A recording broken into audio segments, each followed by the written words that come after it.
வாங்க French fries எப்படி செய்யறதுன்னு பார்க்கலாம். ஃபர்ஸ்ட் தோல் சீவிக்கலாம். எல்லாம் வெட்டி எடுத்தாச்சு. நீ கழுவிட்டு சுடுதண்ணியில் போட்டு எடுக்கலாம். தண்ணி நல்லா காஞ்சிருச்சு. நீ வெட்டி வச்சதால அதோட சேர்த்துக்கலாம். தண்ணி கொதி வந்ததையும் வச்சீங்கன்னா 2 நிமிஷம் வச்சா போதும். ரொம்ப நேரம் வேண்டாம், 2 நிமிஷத்துல எடுத்துடலாம். கொஞ்சமா உப்பு சேர்த்துக்கலாம். 2 நிமிஷம் ஆயிடுச்சு. ஆஃப் பண்ணிக்கலாம். ஆஃப் பண்ணி தண்ணி வடிச்சுக்கலாம். தண்ணி சுத்தமா வடிச்சாச்சு. அரிசி மாவு ஒரு 1/2 ஸ்பூன் சேர்த்துக்கலாம். கார்ன்ஃபிளவர் மாவு ஒரு 1/2 ஸ்பூன் சேர்த்துக்கலாம்.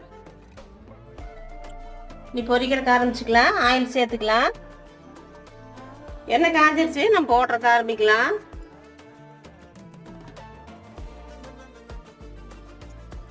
நல்லா மொறுமொறுன்னு ஆயிடுச்சு. எடுத்துக்கலாம். பெப்பர் தூள் கொஞ்சமா சேர்த்துக்கலாம். வரமிளகாய் தூள் கொஞ்சமா சேர்த்துக்கலாம். பொடி உப்பு கொஞ்சம் சேர்த்துக்கங்க. French fries ready. வாங்க சாப்பிடலாம்.